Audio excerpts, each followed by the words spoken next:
같은 메시지를 각각 다른 이야기를 통해서 전하고 있습니다. 모두 영생에 관한 이야기입니다. 그리고 마지막 날 심판날에는 어떻게 보면 보상의 역전이 일어난다라는 메시지도 담고 있습니다. 먼저 불리움을 받고 더 많은 은총을 입었다고 보여지는 자들, 이 세상의 기득권자들이 앞에 나온 젊은 나이에 부도 얻고 명예도 얻은 이런 자들이 심판날에는 그들의 기대와는 어긋나는 대우를 받을 것이다. 그리고 반대로 이 세상에서 천대와 멸시를 받은 자들은 기대가 넘치는, 분에 넘치는 대우를 받는다. 이런 메시지를 담고 있습니다. 그렇다면 이러한 메시지와 주제를 통해서 오늘 우리에게 주시는 말씀은 무엇이겠습니까? 오늘 먼저 본문의 이야기의 내용을 살펴보겠습니다. 1절입니다. 하늘나라는 자기 포도원에서 일할 일꾼을 고용하려고 이른 아침에 집을 나선 어떤 포도원 주인과 같다 라고 시작합니다. 어떤 포도원 주인이 하늘나라라고 합니다. 포도원도 아니고 포도원 주인의 집도 아니고 포도원 주인이 하나님 나라래요. 그런데 이 포도원 주인이 어떤 사람이라는 것을 그 다음 내용에서 보여줍니다. 이른 아침에 그는 품삯을 하루에 한 데나리온으로 일꾼들과 합의하고 그들을 자기 포도원으로 보냈다. 이른 아침이면 노동시장에 열리는 오전 6시경이라고 할 수 있습니다. 당시 장정의 하루 품삯은 한 데나리온을 지불하기로 합의하고 포도원으로 1일 노동을 보낸 것은 지극히 자연스럽고 어떻게 보면 일어날 수 있는 일입니다. 어쩌면 일거리가 없는 시대에 일거리가 있어서 택함을 받아서 나가게 되는 것은 참으로 고마운 일입니다. 그리고 주석에 의하면 한 데나리온은 장정 하루 품삯이라고 하지만 그 당시 하루 품삯으로 한 데나리온을 지불한 것은 뭔가 고위직의 좋은 기술을 가지고 있는 사람들한테, 그것도 로마에서 주는 데나리온이라고 합니다. 그렇다면 그냥 포도원을 수확하는 정도의 일을 하는 사람들이 유대 지역에서 하루 일당을 받는다는 것은 한 데나리온에는 훨씬 못 미치는 돈을 받았을 것으로 예상합니다.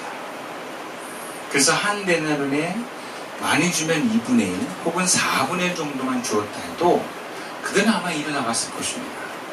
그런데 이 주인은 한 데나리온을 준 것입니다. 그렇다면 참 감사한 일입니다. 고마운 일입니다. 근데 본문의 고용주는 그것으로 끝나지 않습니다. 오전 9시에 나가보니까 그날 일거리를 구하지 못한 남은 사람들, 저는 일용직을 나가본 적은 없는데 6시부터 일용직 노동시장에 사람들이 이렇게 서 있으면 당신 해서 뽑아가거든요. 그러면 9시가 되면 이제 더 이상 뽑으러 오는 사람이 없어요. 그러니까 9시에 사람이 남았다는 뭐냐? 오늘 일을 못할 사람들이 나오는 거예요. 더 이상 뽑아갈 일이 없는 거예요. 근데 그렇게 9시에 나가보니까 일거리를 구하지 못해서 장터에 성경의 표현으로는 빈둥거리는 사람들이 있었다는 거예요. 그래서 그 사람들을 주인이 불러다가 포도원으로 일하게 한 것입니다. 그날 일당의 반만 줘도 참 고마운 일이에요. 그러니까 어느 정도 비용을 지불하겠다라고 구체적인 액수는 제한하진 않았지만 그렇게 비용을 지불하겠다는 얘기와 함께 보냅니다. 근데 여기서 멈추지 않습니다. 낮 12시에도 나가고 오후 3시에도 나와서 일을 구하지 못하고 있는 사람들을 데려다가 포도원으로 일을 보냅니다. 얼마를 줄지 모르지만 적당한 품삯을 주겠다는 약속에 그저 고맙고 다행이라는 마음으로 일하러 갔을 것입니다. 근데 더 놀라운 것은 마감 시간, 그날 일용직 노동자의 마감 시간 1시간을 앞두고 고용되지 못한 사람을 또 찾아서 데리고 자기 각기 포도원으로 보낸 거예요. 당시 갈릴리 지방의 실업 문제가 심각했다고 하는데 다른 일꾼들에 비해서 현저하게 떨어져 보이는 상태와 모습, 아마 이 사람은 도저히 일을 못할 사람이다 같은 그런 사람들을 그냥 내려가서 일 시킨 거예요. 1시간만 해도 일을 시킨 거예요. 그렇다면 주인은 자기 포도원에 어떤 포도를 수확하는 목적을 가지고 일꾼을 뽑은 게 아니라 철저하게 그 품꾼들을 구제하기 위해서 농장에 보냈다라고 볼 수 있습니다. 이는 주인의 노동자들 중에서도 가장 천하고 무능한 자들에게도 일을 맡겼던 것입니다. 그것도 일을 많이 하는 것이 아니라 1시간만 일해도 그 사람을 위해서 일을 준 것입니다. 이것은 우리가 이해할 수 없는 대우를 나중에 품꾼들에게 그날의 삭스를 나눠주는 걸 통해서 확인시켜줍니다. 8절부터 10절까지의 말씀이에요. 저물매 포도원 주인이 청지기에게 이르되 품꾼들을 불러 나중 온 자로부터 시작하여 먼저 온 자까지 삭스를 주라 하니 제11시에 온 자들이 와서 한 데나리온씩을 받거늘 먼저 온 자들이 와서 더 받을 줄 알았더니 그들도 한 데나리온씩 받은 자. 참 이상한 일이 생겼습니다. 주인은 먼저 온 자로부터 시작해서 나중 온 자까지 삭스를 주지 않고 거꾸로 나중 온 자부터 삭스를 줘서 먼저 온 사람에게 돈을 줍니다. 근데 이게 왜 문제가 있냐면 분명히 일한 시간은 다른데 돈은 똑같이 주는 거예요. 어떻게 보면 똑같이 주더라도 처음 일하러 온 사람 주고 보내고 그 다음 주고 보내고 해서 보내면 또 말이 없을 수 있는데 다 보는 데서 제일 나중에 온 사람을 한 대는 주고 그 다음 온 사람을 한 대는 주고 제일 처음에 6시부터 와서 하루 종일 일한 사람도 한 대는 주는 거예요. 이건 상식 밖의 일입니다. 물어보니까 요즘 회사에서는 그 월급을 이렇게 공개를 안 한대요. 혹시 서로 뭔가 비교해서 반발이 일어날까봐. 본문에서 1시간 일한 자들에게 하루 종일 일하는 사람들에게 주는 임금을 줬다는 거예요.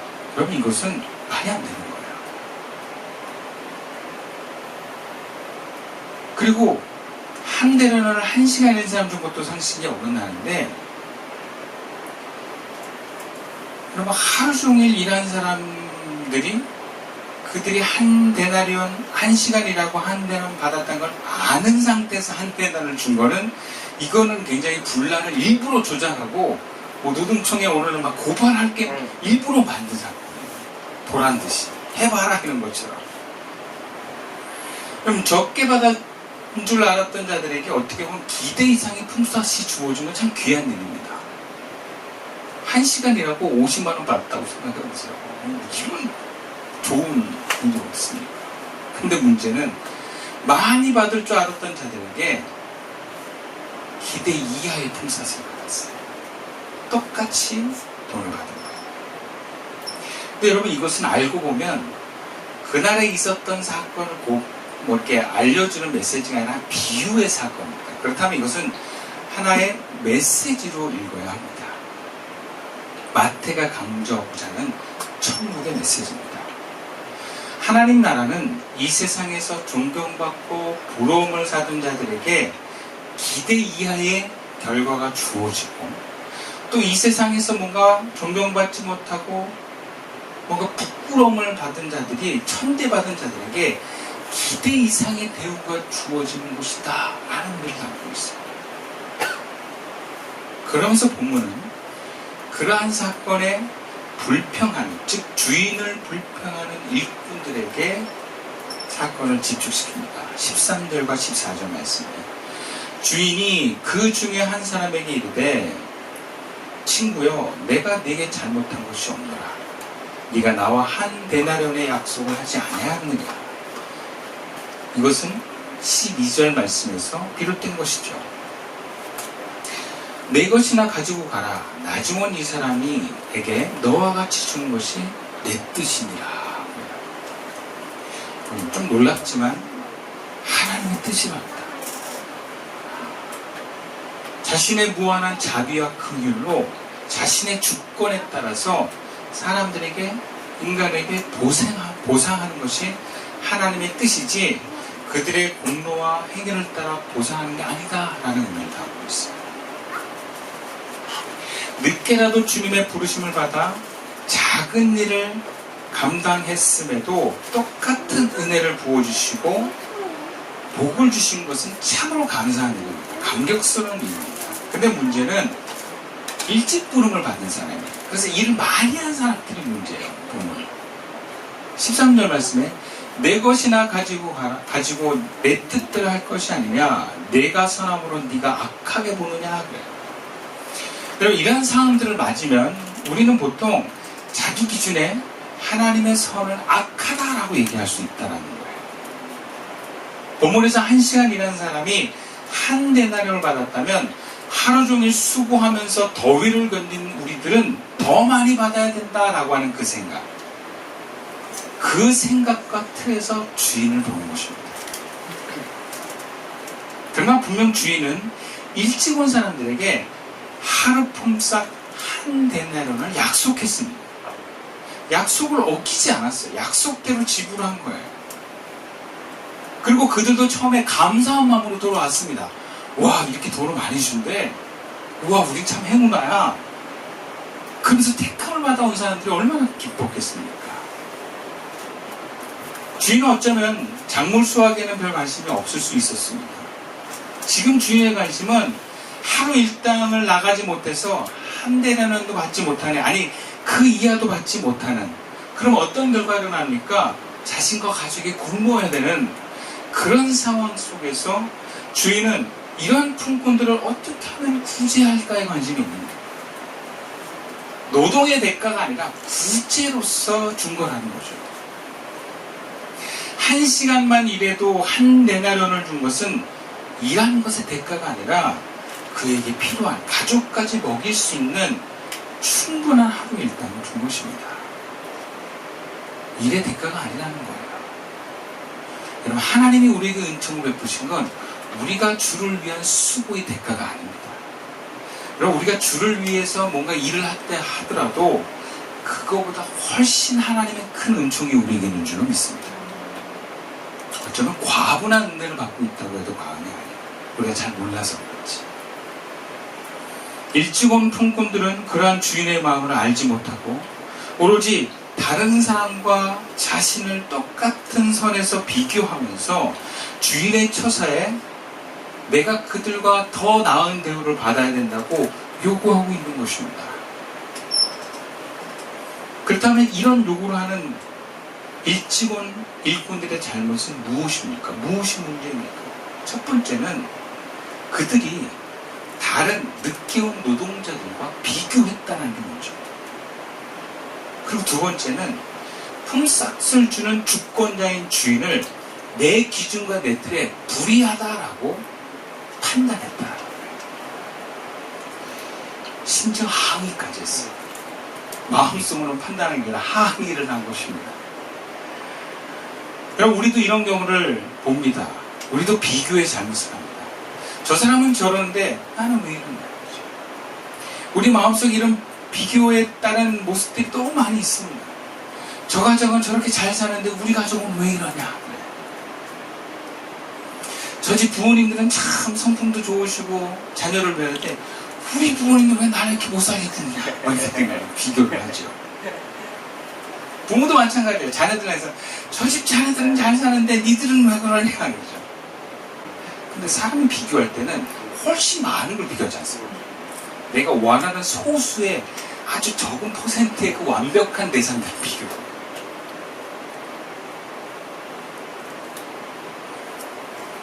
그럼 부부 사이에서 마찬가지예요. 저 집 남편은 잘하는데 우리 남편은 왜 이래? 저 집 부인들은 참 남편한테 잘하는데 우리 부인은 왜 나를 노예 치고 가냐? 뭐 이런 식으로. 여러분, 어떤 사람은 이런 비교가 왜 잘못이냐? 당연한 거 아니냐? 살아보면 이런 마음이 드는 건 어떡하냐? 라고 얘기할 수도 있어요. 여러분, 이러한 비교는요, 결국 열등감을 가져오고 위축감을 갖고 오고 또 다른 면에서는 분노를 가져오기도 합니다. 내 자신에게 화를 내요. 네. 다른 사람에게 화를 내요. 가족에게 화를 냅니다. 비교를 통해서. 그리고 결국 이 모든 사람들에 대한 원망과 분노는 하나님에 대한 원망으로 이루어집니다. 왜? 하나님이 허락하신 거니까요. 그래서 하나님과 다른 마음으로, 다른 방향으로 마음을 향하고 선택하는 순간 우리는 죄를 짓습니다. 비교가 죄는 아니지만 비교 때문에 죄를 짓습니다. 말을 함부로 하고 행동을 잘못합니다. 그래서 비교하는 것은 결국 죄가 됩니다. 나는 나로서의 최선을 허락하신 하나님께 감사하면 되는데 그 감사가 잘 안 나와요. 저 사람과 비교해서 더 많은 복을 받아야 된다고 주장하는 마음이 생기면 감사가 안 나옵니다. 불만과 불평이 나옵니다. 그리고 여기에 마귀가 든답니다. 교회에서도 그런 불만을 통해서 마귀가 든답니다. 근데 이렇게 불만이 많은 교인들은 처음 온 교인들이 아니에요. 더 많이 일하고 더 오래 있는 교인들이 이런 비교를 더 많이 하고 또 시험에 들고 죄를 짓습니다. 그래서 제자들은 비교를 주의해야 합니다. 가인은 하나님이 아벨의 제사만 받아준다고 축복하신 라고 하는 비교의 마음에서 아벨을 죽이는 데까지 이르렀다고 하는 내용이 있습니다. 또 구약의 요셉의 형제들은 아버지 야곱이 요셉만 사랑한다라고 비교해서 시기질투해서 결국 막내 동생이었던 요셉을 노예상에게 팔아버렸습니다. 그런 극악무도한 일이 왜 일어났습니까? 비교해서 일어난 거예요. 비교는 그렇게 형제도 죽이고 형제도 팔아넘기는 죄를 저지르게 합니다. 오늘도 수많은 사람들이 상처받았다고 여겨지는 부분들 중에는 다 부모들의 편애와 비교에서 비롯된 것들이 많습니다. 교회 안에도 성도들이 목사님이 편애한다라고 하는 비교를 통해서 불만을 나타내고 결국 목사님의 말씀을 거부합니다. 목사님이 싫으면 목사님 말씀도 싫은 거예요. 그럼 교회를 떠나는 거예요. 여러분, 비교란 그런 것입니다. 나와 하나님 사이를 멀어지게 해서 영생에 들어가게 하지 못할 뿐만 아니라 하나님이 세우시고 모으시는 공동체와 분열하게도 만듭니다. 그리스도인 제자들이 교회에서나 가정에서나 직장에서나 비교하지 말아야 되는 이유예요. 나는 나대로 하나님의 은총을 최선 가운데 받고 있다고 여기면서 감사하면서 하는 것이 제자입니다. 근데 문제는 이 비교가 어려운 말로 에고의 산물이에요. 다시 말하자면 인간 모두가 자연스럽게 갖고 있는 마음이에요. 그래서 우리가 이 땅에 사는 동안 뗄래야 뗄 수 없는 감정이고 어떤 장치입니다. 그리고 이것은 자기를 개발하는 차원에서 도움을 주기도 합니다. 그래서 쉽게 못 버립니다. 본문에서도 아마 처음 온 노동자들이 다른 늦게 온 노동자들이 우리와 똑같은 한 데나를 받았다는 것을 몰랐다면 문제 제기를 안 했을 거예요. 그런데 알아버렸어요. 알아버렸다는 것은 비교의 기준이 생겨버린 거예요. 판단할 수 있는 근거가 있는 거예요. 그러니까 이 비교는 결국 불공평하다는 마음을 일으키는 주인의 잘못된 처사로 평가하는 마음으로 이어진 것입니다. 그래서 비교는 어떤 사건을 통해서 하나의 판단과 평가를 만들어내면서 잘못된 말과 행동을 일으킵니다. 근데 주인이 의도적으로 그렇게 드러나도록 보여줬다는 게 놀라운 거예요. 그렇다면 하나님께서는 의도적으로 비교의 상황을 허락하신 것이다라는 것을 알 수 있습니다. 그렇다면 우리는 비교를 안 할 수 없는데 비교가 되어질 때, 비교가 느껴질 때 우리는 어떻게 이런 상황에서 하나님의 뜻을 이루어갈까라는 측면으로 봐야 합니다. 그것은 비교가 와도 비교하지 말라는 것입니다.